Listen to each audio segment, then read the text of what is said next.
Yo, welcome back to Sour SaaS, fourth episode here. I'm Isaiah, student video marketing manager at Directive, and this is one of those fun podcasts. It's not one of these boring podcasts where everybody's over Zoom, and we're in a nice studio here in Austin, Texas, and I have the great honor and pleasure of bringing somebody who's been very special in my career and in my life. Has been a mentor and a friend for like the past 3 years, and this is actually our first time getting to meet in person. But before I tell you who it is, something that we're going to talk about today is an issue that many of you marketers are experiencing right now, which is annual planning. Getting ready for 2026, trying to put budgets together, trying to put strategies together that'll get approved by senior leadership that you feel will confidently help you hit your pipeline targets. But I think this guy right here has some special insights. He's done it before. He's an operator who's in your seat. And so, ladies and gentlemen, welcome to Sour SaaS, Sam Kuehnle. I appreciate it, man. No pressure or anything with that tee up right there. Jesus. I hope I live up to this one. So, Sam, I hyped you up Yeah. a little bit. I left a lot of stuff out, but I left that for you. So tell people a little bit about who you are and how you got here. Wham, how I got here. How I got here literally today. Flew in for annual planning. So it's top of mind right now, I can tell you that. How I got here, though. In-house, big enterprise. Did that for 8 years. Software company, and then we were talking about this right before, agency life. It sweeps us in. We learned, so spent a couple of years at Refine Labs, just learned the flip side of big corporate red tape to fast-moving startups, and like how do you go from 0 to 1, 1 to 10, 10 to 25, what that all looks like. And I was like, I love startups and everything, just the speed. So yeah, did that for 2.5 years. My wife and I wanted to start a family. I was like, I can't do agency forever, want to slow down. No, you're never going to slow down. But I was like, all right, let's just focus on one place versus having a client I had someone in Australia, someone in Europe, someone in California. I'm like, I can't be stretched like 18 hours a day. Yeah. So yeah, came back in-house, been here for 3 years at Loxo. It's a blast, man. It's a blast. It's a lot of fun. And especially after going from agency where you work with your clients, you're like, I really, really strongly recommend that you do this. And then you watch them not do it, and you're just like, you just watch them scrape their knees over and over. You're just like, let me do this for you. To finally being like, all right, cool. I get to make the shots. I get to call what we're doing with marketing. And then it's like, hey, you either you sink or swim. So it's fun to just finally be like, all right, here's what we're going to do. And here's how we're going to see if it plays out or not. So yeah, that's kind of the full loop that's brought us here. All right. Well, one thing about Sam, he's a health freak. So I feel a little. I don't know about freak. No, conscious, health conscious. Yeah. Okay. We'll call him health conscious. But we got some candy for you that might throw you off your health conscious journey a little bit. You're just going to see me pucker up a little bit, but I'm dragging your ass to the gym tomorrow morning, so I'm not worried about it. Yeah, you'll hear about it on LinkedIn at some point. I'm going to be sore tomorrow. But yeah, Sam, you're on Sour SaaS, so we're going to rip this bad boy open, right, and we're going to give you your first question. This time we got sour mangoes instead of sour grapes. I heard these are worse than the grapes, so. I mean, you can't beat the old blue Warheads? Don't worry, we're bringing the Warheads back. We're going to bring the Warheads. All right. Yeah. Before you do it, let me ask the first question. You got to answer while you're going through it. So question number one. So let's start with the big topic. So you wrote a piece about how you approach annual planning. And one line that stuck with me was more isn't infinite. Mm-hmm. So most marketers are treating planning like an additive exercise. It's like we did X this year, so we need to do 20% more of X next year. You're kind of saying that's broken. So walk me through why that mindset fails and like what you should do instead. All right. I'm going to try this while you're. I like that these are cold. Yeah. These are good. He's not making a face. This is crazy. I grew up on Warheads. It's really bright colors. You can't. Sour Patch Kids, dude. This is straight candy. I love this. You pop 5 of these at once. This is great. He's a G. All right. Yeah, you can't scale more forever. Like, you can't just do more. So, our company that I'm at right now, marketing engine there wasn't much, so it was just like, we sell to recruiters. Recruiters love LinkedIn. So I'm like, cool, let's go run ads on LinkedIn because we know they're there. So for the first couple of years, it was just like, hey, the engine's there. Let's just throw some more gas in it. And it was scaling well. Fast forward, I'm here 3 years now, and I'm just like, all right, our growth targets continue to just go, because startup life. And so I look at the goals that we've set for next year, and I'm just like, I could throw more money into this, but diminishing returns start to come into play. Or like it's not linear growth and everything else. So I look at that, I'm just like, if I keep following this track, in 2 years I'm gonna have no growth levers left, and that's not where I want to be. Like I still want to be able to say, in case of emergency, throw X dollars into LinkedIn ads. I don't want to be redlining that already and being like, I have no levers left to pull. So that's why I look at it. I'm just like, okay, you can't just scale more forever. So that's where you really have to start getting to a point of where are we at that drives good, predictable, comfortable growth. But then you look at your other levers outside of just spend, but is it leveraging the channel like LinkedIn with other mediums? Is it going to what we're doing, which is like more owned and earned type stuff? And so that's an area I'm just like, that scares the crap out of me because we haven't done too much of it and people are going to laugh. It's like emails, webinars, just like basic stuff. But it's like, hey, we have to build it up from scratch. We haven't done it yet. So it's the first principle side of, all right, let's figure it out and we'll see if it works. But yeah, I think it's just, it's knowing that I will hit the ceiling if I keep pressing that, and that will be a worse look than trying new stuff and having that layer on top of it. And those be like the ecosystem concept, force multipliers. Make the ads even more effective later on. Well, you said something interesting, and you taught me this a few years ago about the growth levers. So for somebody who might not know what these growth levers are, you mind like breaking down a few of them as growth you levers. Another one? Another one. Yeah. Another one. Another one. Yeah. I just need one take of him like it being sour to you. But Don't we make a fake face? Apparently we got some better one. Maybe the grapes will hurt worse. We'll try this for the next question. This one was a little bit more sour. Okay, we're getting somewhere. We're making progress. It's got to mainline them. All right, growth levers. So you have at the high level, you have like paid channels, owned channels, earned channels. And then say we were to focus in on paid. So you have your acquisition channels. You can go paid social, paid search, partner, referral, those. The levers that I like to play with more, though, are looking at like from the funnel perspective of if you oversimplify it. So you start from the bottom up. How many closed deals do you need? How many opportunities do you need? How many demo requests or if you're PLG signups do you need? And then in between those, you have your conversion rates, you have your cost pers, and that's where you can usually find a lot of the direction and what you need to start doing and figuring out what you need to do. So, for example, usually the win rate, depending on how close you are with your VP of sales or someone else or how strong your product market fit is, you can find some stuff in there. Usually what we do is this is a page from the Refine Labs playbook. Find where you win consistently, whatever stage that is at 25%. And then work backwards from that to say, okay, if we're starting to taper off and that what used to be 25% is 20%, it's like, why? Go dig into your loss reasons. Loss due to functionality, loss due to competitor, loss due to price. Some of those you can control. Competitor, price, okay, one's an offer, one's like, hey, we need to shore up our marketing against this competitor or figure out why they're beating us. If it's functionality, you have to work with your product team.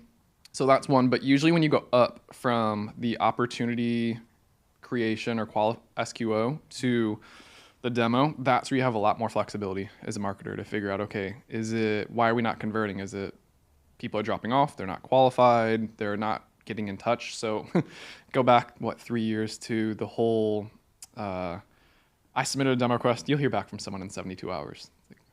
That's the easiest problem to fix. Now, I mean, Chili Piper exists for a reason, and you can find any tools to do that now. So that's one of the biggest ones. But there's a lot of levers you can play with. And that's where you have to get tactical, like you and I always talk about. Just like get your hands wet, figure out where can we improve these different numbers, conversion rates.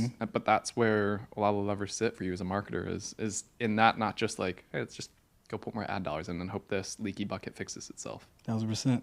Well, one of the things you were talking about with like expanding something that you're doing now, which is earned and owned media. For you, what does that look like in practice? Because we hear it a lot, like paid media, earned media, owned media. Yeah. And they're these big marketing terms that people use, but nobody ever breaks it down. What does this look like in practice? And even when they try to break it down, like saying doing a webinar, doing email, they use these very fluffy terms. They never get into the weeds. So you're building from from zero. So what has it been like for you doing earned and owned, and how has that played into like the bigger planning for you for next year? Earned is going to be an interesting one. I came up in the era of like PR doesn't do much. So I know people are like, oh, like don't say that. Like, hey, everything comes back and forth. Everything comes in seasons. It's coming back. LLMs have kind of forced that because of how they go and find out like, okay, who are you credible? Not just based on how much you want to pat yourself on the back, but are other people talking about you?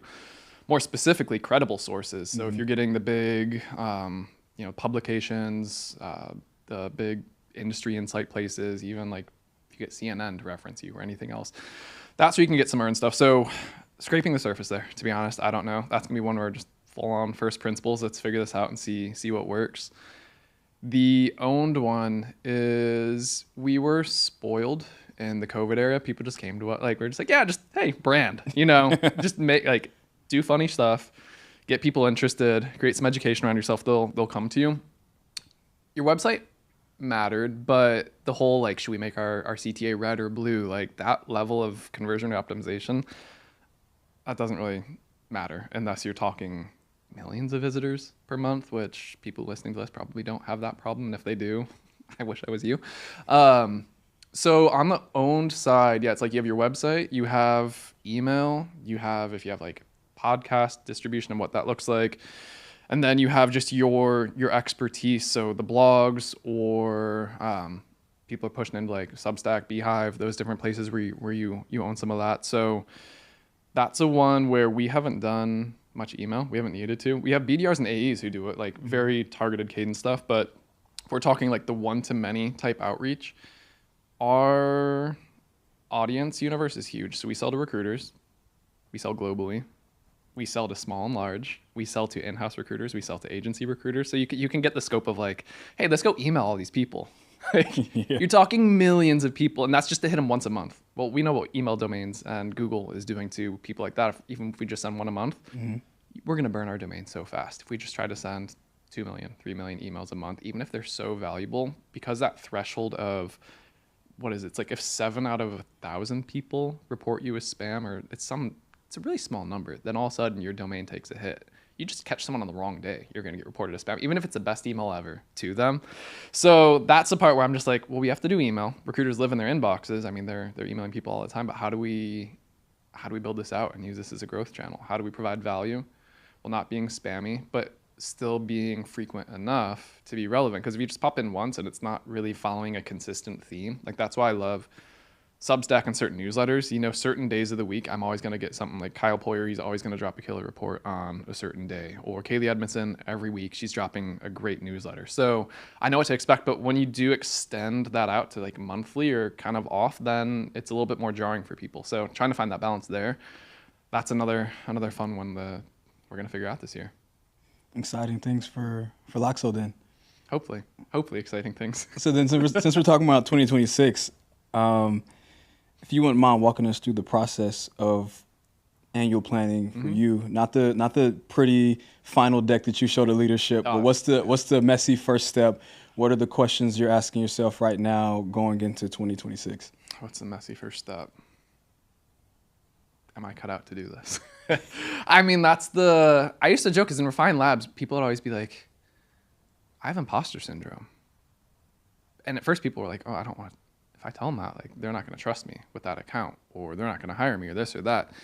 But we started to realize the people who had the most imposter syndrome were the people driving the best results for our clients. And we're just like, oh, they feel imposter syndrome because they feel like there's always something more to be learned, something to be gained, something to be improved upon. That's just performance mindset. So when you look at it from that angle, that's the one side of me that it's a thin edge to walk, but I like being scared by certain things sometimes. And like, I look at the growth goals that we have set for this year and the stage that we want to be at in the next 2-3 years. And I'm just like, I've never done this before. So that's your imposter syndrome. Then you have the growth side. It's like, but I'm going to figure it out.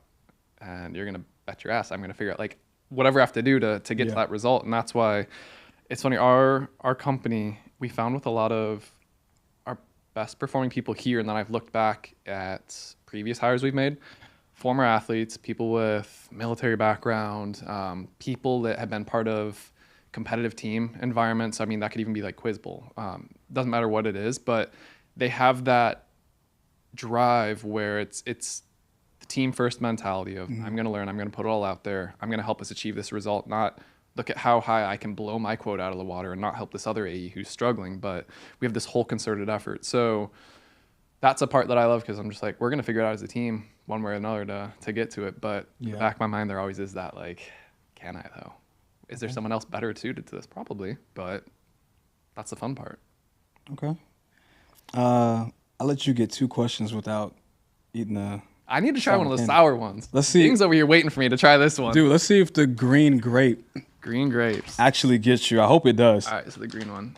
Melissa, she has been all over the cotton candy grapes. Have you guys had Those are so good. Oh my goodness. She puts those those in are the fire. freezer. Yes. Those are dangerous. Oh, bro, Those are yes. dangerous.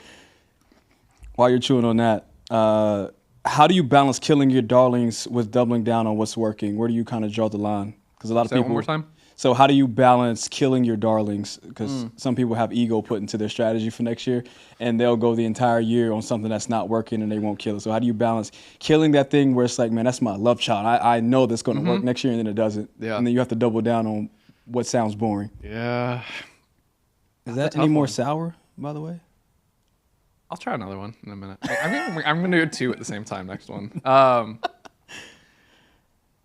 It's part of it's just it's ego. It's that. So you can have just get away from yourself for a second. Set that aside. If this was someone on your team running it and you looked in on them, what advice would you tell them? Should they keep pushing this? Hey, let's revisit, see what's going on, or like you need to stop. You've seen how this plays out already. So that's one way you can do it. You can just kind of like take a step back, third person view it. Another one is one that Chris Walker kind of pioneered this with the whole framework that we came out with, but set guardrails for what does success look like to get to the next stage, or what's the cutoff point where it's just like, hey, if I'm not seeing X result in Y days, we need to either pivot and figure out like we have to tweak something else to make this work, or we have to punt it because it's not going to work. So that's the second part of it is usually we just go into this like, hey, I know Google ads are going to work. We just put money into it. Oh, it's going to come next quarter. It's going to come next quarter. But you never really put like, well, what does success look like? What's the definition of that? Because without that, then it's kind of like, yeah, I think it's working, versus something real. So there's that. And then there's just the honest conversation with yourself. So even us with LinkedIn ads, I look at this stuff and I'm just like, we kill LinkedIn ads. But half of the playbook that we're running is what has been working for the past 5 years. And so I also know like that doesn't have a forever shelf life on it. So as it's still working, figuring out what are the experiments, what can we start playing with, so we know like, oh, if we get ahead of this trend, what does this look like? So a bad example is like the personalization tokens that just came out on LinkedIn ads. Like, how you can say like, hey, Isaiah, like, do you want to improve your marketing results? Like that's going to have a really short shelf life because everyone's going to adopt it before long. But if you jump on that trend early, you're going to get the disproportionate lift from that. So if you do that though, are you pulling money away from what's not working, pulling money away from maybe something that has a little bit of a lower diminishing return? So that's the whole give and take of it that I think we have to figure out. But I think it just starts with just scrap your ego. And honestly, one thing I will say, if you go into, I've learned this just from watching other leaders on our team and different board meetings, is the more you go into meetings with leadership, with board members, honest, and just own, hey, we're not doing well with this, the more they're actually going to respect you than if you're just like, oh, this has worked forever, I promise it's going to work. Like they see excuses, they read all that. But if you're just like, hey, we missed, here's what we're doing about it, that's the part they care about right there. And that's what they want to hear that you're acting on. Because if you're just like, hey, we missed, that's still, and so what? Like, that's what they want to hear is like, oh, this person, they know what they're doing. They're in a position where they can figure out like, okay, we know what's going on, we know the problem, and here are the different paths that we can take to rectify or change course if needed. Okay. We're going to stay on that topic of ego for a second as you eat 2 of these now. Matter of fact, you just hold the bag at that point. Just down it? Yeah, just down the bag. I need a face for the content, bro. You're making this look too easy. Right. Sour Patch Kids. It looks like it's just sour and sweets. Dude, now. These are straight sugar bombs. Exactly. Yeah. Hilarious. Yeah, we're going to hit the gym tomorrow. We're going to make up for it. I will. Look at your picture. I have no shame. I hung upside down last week for Clay. You for sure did, which is crazy. I'm getting used to the playful side because you're being on video now. Although I still get talking about Clay. Like I think I should get a world record for the first person to get Sam Kuehnle on 4K. I feel like I deserve an award for that. Clay table real quick. Submit it. Oh, this is true. You might want to pull that up. You might actually do it. We can just screen over. Yeah. So when it comes to ego, because now you're in-house, how do you navigate annual planning with the sales team and not have it turn into like the old school team turf war, sales versus marketing? It's like, how are you planning with the sales team and navigating through that? Yeah. Talk about Southern phrases. I'm blessed. We were talking about that right before this. No, but all jokes aside, so that was one of the big things I looked at when I came to Loxo. After working at Refined Labs, I saw startups with old school mentality, lead gen, lead gen, lead gen. I saw startups with sales is the darling, everyone else just bow down to sales. And then I saw organizations that like they worked really well, like CEO, CMO, CFO, VP of sales, CR, whoever, they were all on the same page working together. So I was like, okay, that's the bar for when I go in house. That's going to be the environment that I need to be at. So reason I preface that is our VP of sales and I we get along great. We over the last 2 weeks have been talking about how do we want to approach it, because the way that we look at it is, so there's different ways that we can figure out like annual planning, and ultimately the question that we are trying to answer is how do we resource ourselves appropriately to hit our goals, this growth target. And that's what led to like, is it more or is it something else? And so that is then the thread that gets pulled to be like, okay, well, what's working? And the whole attribution, mirage, whatever you want to call that, starts to come into play. We have a couple different ways that we measure that. So there's the last touch lead source. Do they come in from a demo request? Do they come in from a BDR call? Do they come in from an event? Whatever else. So we track that. And then we also look at what was the department that brought them in. Was it marketing? Was it BDR? Was it AE? Because what happens is we're dual motion. And so what we usually see is we'll have people come in through our PLG side. They start for free. But then BDRs nurture them. And they get them to take a call with sales. So there's one question I always like to ask, and I was like, who gets credit for that? Is it marketing? Is it sales? Is it BDR? Like, it's all of them. You have to, none of them are successful if one of them doesn't work. So the reason I say that is when we look at revenue charts, if you look at by lead source, that tells you one makeup of what drove what revenue, what percentage of the total ARR this year.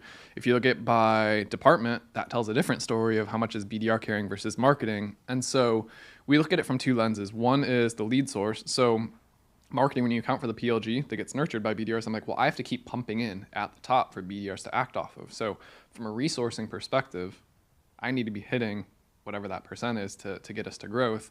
But I know that I'll lose some of that percentage because we have to pay BDR commissions, which if the BDRs weren't there to nurture those, then those wouldn't be closing. So I'm fine. We'll do that all day long. So needless to say, that was the hardest discussion our VP of sales and I had, was just like, what are those numbers? Like, how do we want to present this to the leadership team at the offsite, to our board, so that they understand this is how we're making our decision. It's not about who gets credit for it, because at the end of the day, it's just like we've got a huge growth target. We know that if we don't work together, we're not going to hit it. So both of us will be out of there if we don't do this well. So as I say, I'm 1% of people listening to this probably have that luxury of being like, oh, that would be nice, Sam. That'd be great. Like, but for those growing in your career, or if you're thinking about career move, that's something I would say, like, go look for. And when you're interviewing, like, it's not just a one-way street. Interview them back. Say, I want to talk to the head of sales. I want to talk to BDR manager and understand what's the dynamic, and get what that actually looks like, because that will tell you quickly if you're going to be walking into what a lot of people experience today, or if it's like, oh, like, we can actually accomplish some really cool shit together. Okay. Well, it seems like these are not phasing you at all. I don't know what to do anymore. I think you need to start taking some. You know what? I think I will. There we go. All right, how are you approaching annual planning? What are you doing with some of your clients? Eat one. You don't get it just one way this. You got to eat one while you answer it.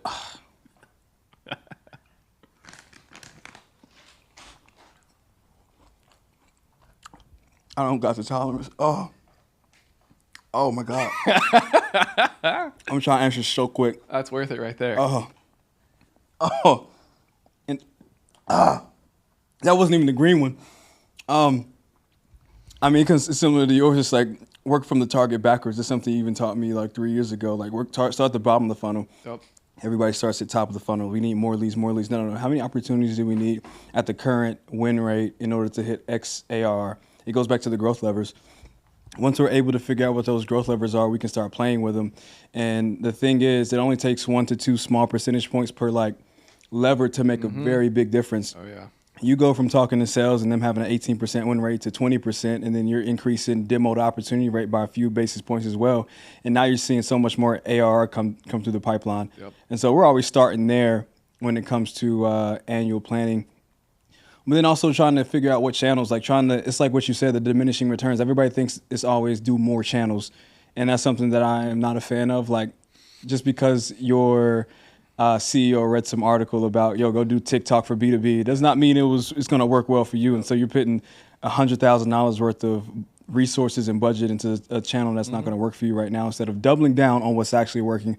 So it's a part of knowing the North Star metric. Like, we have to aim at something. If we don't know what we're aiming at, then we'll never be able to fully focus on that. And then secondly, can we channel our focus? Like, actually channel our focus and not spread ourselves thin across 5 different channels trying to context switch between them all. Can you get 1 to 2 that works for your go-to-market motion? And then just run the play. Like, you no need to overcomplicate annual planning. Like, get the goal, get the motions in place, run the play, and just know how to measure. Attribution is probably the last aspect of it. It's like, you know what you're doing, you know what channels you're on, but you have to be able to measure and defend it against senior leadership. And so once you get those 3 things in order, I think annual planning becomes a bit of a piece of a cake, other than having to put together a 100-page pretty deck for next year. Yeah, on the flight over, I was just like, I don't even want to put this into a deck. I don't blame you. Except for the week, I was like, honestly, we just discuss. So I'm like, I'm not even going to present this because so much of this is going to be changed Yes. the next 3 weeks after this. I'm like, why am I spending up time designing this? This is true. It's like, what's actually going to work? So 2 things I want to follow on from what you said there. Remind me, because I'm notorious for only remembering one thing. I think you might have to remind me too. Just say 6Q. 6Q? 6Q. You're going to remind me? I'll remember 6Q? I don't know. Yeah. All right. So what you're talking about with the CEO, they send you over Slack, like, hey, we should do YouTube. That's dangerous, because what often happens is you go and start the channel, you do not minimum effort. We start dumping videos in there. CEO follows up with you a month later. How are we doing? Well, we got 75 views. That's not working. Turn it off. You literally just use it as like a video repository. You didn't do thumbnails. You didn't write it the titles well. You didn't figure out everything else. Like, this is a channel we're going deep on for next year, because we've been doing YouTube in the sense that, like, we've been putting stuff there, but no real effort behind like actually growing it as a channel. And so that's one that I see a lot of people get in, is just like, well, if you're going to do a channel, like, you need to go deep on it before you can rule it out, versus if you do that shallow level work, saying it's a success or a failure, that's not even a real result, because you didn't do the work to figure out, like, is it the channel or is it the playbook that you used? And usually it's the latter in that sense. 6Q, I remembered it. So annual planning. Look at you. I know, I'm just on it. Sugar's got me wired, man. Please. I hope this one works. All right, so should I try a purple one?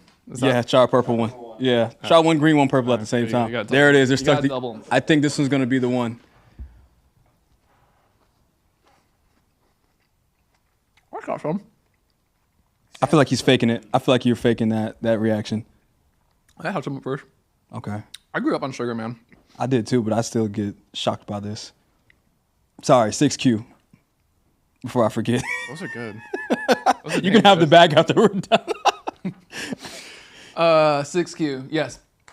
One of my mentors, Chris Daly, told me about this when I was talking about all the annual planning lately.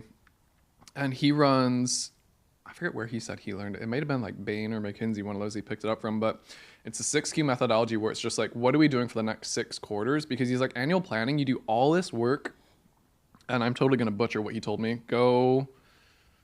He either posted about it, or I'm going to get him to post about it, because he shared this with me and it's so valuable. But he's just like, you put all this work into annual planning, most of it changes, or, I mean, look at marketing and everything that comes about. Like, in a quarter, the whole market's shifted, dynamics have shifted, new channels entered the equation. Yep. So half your playbook, half your plan needs to be altered. And so what he does is he has a 6-quarter plan where it's just like, okay, what do we need to do in this next quarter to be successful, to hit our targets? What's on our 2 quarters out? What's on our 6 quarters out? And then he's just like, every quarter, and then you have your overarching vision. Okay, maybe let's move this thing up that's 5 quarters out to 2 quarters out because of this new dynamic that's come into play. Or, I wanted to go into video, but I haven't made that higher. Let's push that out a quarter. So it's much more fluid, and it takes a lot of the weight off. So I haven't done it. I want to do it. He told me as I was already in the thick of this one, so that might be one next year. But I'll definitely get him to share his thoughts, because he's been running this model for years now. Yeah, Chris Daly's a genius. I read his content. I'm like, bro, this guy's... He's way too smart for good. He really is. Except he's an Ohio State fan. So aside from that... Yeah, if you're an Ohio State fan, you're not allowed on this podcast. I'll just say it now. I allow anybody except UT fans and Ohio State fans. Those 2 teams are banned from this podcast. You're really smart. But this isn't working. but it's okay because I got just a few more questions before we go. Because I think you'll be able to help somebody with this question. Yeah. How long have you been at Loxo? Coming up on 3 years. So you've gone through annual planning at least twice. You Yeah. could say this is the Yep. third time around. Can you talk about an expensive lesson during annual planning that might have cost you, that was mistake, big learning lesson, did not go exactly how you thought it was, how you thought it would? What was it, and then how did you pivot? Because I feel like there's a good amount of people who are very conservative on their annual planning, and so for you to talk about maybe an experiment or just a creative idea that you wanted to run that just might have flopped, and then how did you react to it? Oh, I'm no shame in this. This past year. Wait. We're gonna get. I just know it. I know it's gonna. One of these is just gonna get them. It's gonna be one that's actually super sour in there, and we're gonna get the shot that I'm looking for. I'll try. If not, I'm the one who got the content.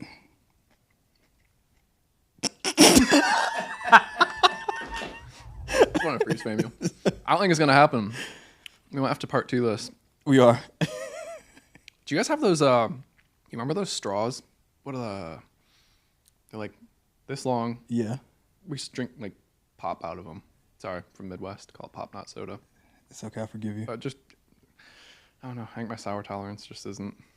Yeah. I don't know what. It's not gonna happen. Okay. Next time we'll have warheads for you. Okay. Maybe that might help. Deal. A bag of citric acid. Yeah, right.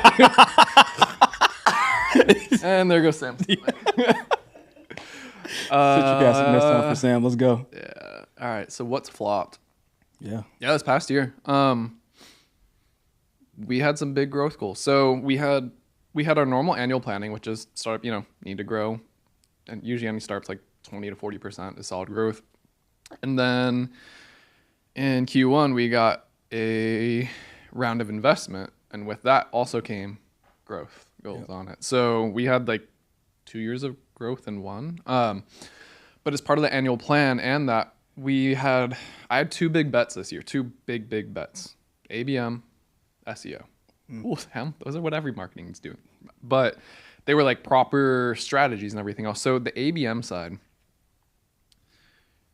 huge exercise of, okay, well, one, we need to get data. We need to figure out how we're piping this all and map our entire ICP, define like what is a tier 1, a tier 2, a tier 3, get the data, enrich it, get it into Salesforce, be able to pass it on to sales teams. Like, that's all very easy to say, right? It took us 8 months to get that all together because we had like what I called like V1.0, V1.1, V1.2, and then like, okay, big adjustment, V2.0. Because there's all this stuff that you just learn along the way, like, oh, that data didn't come over right. That data is flat out inaccurate. We need a different data source, or there's too much filtering that the BDRs and A's have to do in order to act on this data. How can we help clean this up and speed it up? But the mistake that I made was forecasting too early when I thought we were going to see the results of that pan out. So I'm like, oh yeah, we're going to start to see higher ACVs, better win rate sooner because we're going to be pulling in more tier 1 accounts with our perfect targeting. So what happened was I built this in Q4 of 2024. So I was like, yeah, by Q3 of 2025, we'll see the bottom of the funnel. We'll see revenue start coming in. We've got 30-day win sales cycle. So it comes through quick. Well, Q3, we were still working on data. So I had my whole annual plan of like how much we need to be spending at the top of funnel and variable. What do we need from overhead and other channels to be supporting this funnel? And the whole bottom of the ABM stuff, that wasn't filling in. So I was just like, shit, we're leaving sales high. I mean, they weren't high and dry, but I was just like, we have a gap between what we need to be putting into the funnel for sales to be able to act on because that's not there. So back to the beginning of our conversation. Hey, LinkedIn ads, what's up? Because we knew we still had some runway there. So we pushed more in there. But that was, to me, I was just like, ooh, I get why some people are overly conservative with that, with like how they're forecasting and everything else. But I've always run on like the deadline with school. Like, hey, you have an essay due on Friday. Cool, Thursday night. All right, let's start typing it out. Let's go. That's always kind of how I've been. And that's why I like the startup world because everything's just so fast and you have to operate that way. But I think that's one where with the big rocks, that's one where I might be a little bit more, not conservative moving forward, but give myself a little bit more buffer. Or back to the previous, like, whether it's a 6-quarter planning or whether it's the how do we phase into things and say like, hey, I need to know when to cut my losses or push things out. Like, what are those trigger points to set for yourself with just like, hey, if data isn't ready yet and good enough to be acted upon, pull this lever. to make sure that we don't start taking on water. Yeah. Okay. I got one more question before the lightning round. And I think I'm going to just have to use AI to like make a crying face because clearly this isn't working. So I'm just going to say screw the sour until we get to the lightning round. If there's a marketer sitting in a board meeting right now and they're talking annual planning and there is a number that they're being asked to commit to, but they do not feel confident that they will hit it, how would you have them address that? How should they go about addressing a number that they just do not feel confident that they can actually commit to? So they have to answer on the spot, or can they come back? Let's say they can come back. Okay. Let's say they're at the healthy company where they can come back. They can come back. Yeah. Okay. Perfect. If they're not, say like, hey, I don't know about this. Give me some time. I want to pull some thoughts together. This is where I'd go to math and spreadsheets. And you and I have run this model a million times. Mm-hmm. We have our blended funnel that so many of us look at. And so what I like to do is let's take our average quarter from the last 4 quarters and just say, okay, here's how much we spent in variable. Here's how much in overhead. Then the basic metrics, demos, ops, 1. If we need to 2x, 3x, 4x, 5x, whatever the bottom number is, and it's like, okay, what are the different levers that we can pull? And what I like to show is one by one, each lever being pulled to get to that growth target. So say you need to go from 1 million to 5 million. You say, okay, here's what we did the past 4 quarters to get to 1 million. If we only increase paid media spend to get to 5 million, what's that number look like at the top? Literally just highlight that cell. So here's how much we need to spend to do that. If we targeted better, had better ads, so like called demo to opportunity conversion rate, we can increase that by it'd have to be like 40% on top of what it is, but like here's what that would look like. And then just start going through each conversion rate, each cost per, and you have those levers. And then at the end you basically say, okay, now let's sum it all up in this perfect world that's as balanced as we can get and work your way from the bottom. Okay, how much do we realistically think that we can increase the win rate by? A couple points, put that in. How much do we think we can increase demo to op conversion rate? Put that in. How much do we think we can increase spend to just get that top of funnel volume? And usually in there, you'll start to see like this is still outside the realm of reality, or we could get aggressive and we could do this. But what I would do is I'd walk them through each step to say, here's all the levers that we have to pull, and here's what it looks like combined. So from here, either you have to commit to all this resourcing, headcount, variable spend, going to these events, videographer, whatever that would look like in order to do this, or we have to, I don't want to tell you we can't grow the company, but we just have to have a long conversation about like, is that the right number, or are we ready to invest to make this happen right now? Bars. Dang, that was a great answer. Yeah, I hope somebody, we're going to put ads behind this. Somebody needs to hear that. So Sam, we've hit I want to say the end of the episode where lightning round. I'm going to ask you 5 questions. You get the answer in under 30 seconds, and you got to eat 1 per question. So I don't know. You tell me which one you want. Which one hurt more? Green. All right. Make this difficult.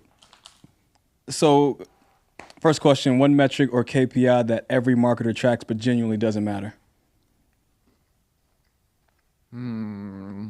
Click-through rate. Click-through rate? Why is that? Because they measure it wrong. They're not using the right medium. They're looking at video and they're saying, what's a click-through rate, and comparing that to a static ad. 2 completely different mediums. One, you need to click to consume the content. Video, you watch that in feed. You don't need to click to get that message. It's not apples to apples. You're so smart. Next question. Keep going. That didn't work, did it? Okay, it's fine. Keep going, though. So best piece of advice for a marketer building their first annual plan as a leader? Don't overthink it. Get help. Be prepared to change after you talk to the leadership team. Your plan's not going to be perfect. Be okay with that. Okay. If you had to choose one, quarterly planning or annual planning, would you prefer to do quarterly, annual, or is there a third option that you feel real good about? I like annual planning just because it gives you the overarching vision of what we want to do. But you should be, I do my main reporting on quarterly to look at what are we seeing in the market and have your levers in play to say like, okay, I want to tweak this, do that. And that's where it kind of takes in that 6Q methodology of just like, hey, let's pull this forward, this channel forward, this investment forward, let's push that one out. So annual for the vision, quarterly for the keeping up with the market. Got it. All right. how do you know when a tactic or channel is actually dead versus just needs iteration? Because we hear it all the time. SEO is dead. Demand gen is dead. Everything is dead. None of them My are dog dead. is dead. What? Like, how do we know when like a channel's actually dead? No, he did not. He didn't actually die. He's fine. He's in New Jersey. Good. Yeah, I was gonna say that's a heartbreaker right there. SEO's dead. My dog's dead. Jesus. Okay, we went there. Channels aren't dead. You're just eating these like there's nothing. It's candy. Channels aren't dead. It's the playbook. So that's the. I mean, we've talked about that time and time again. I mean, trying to think of insert example. SEO. You can go find. It's like, yeah, if you're pumping out garbage articles. I walked into this at a client at Refine Labs.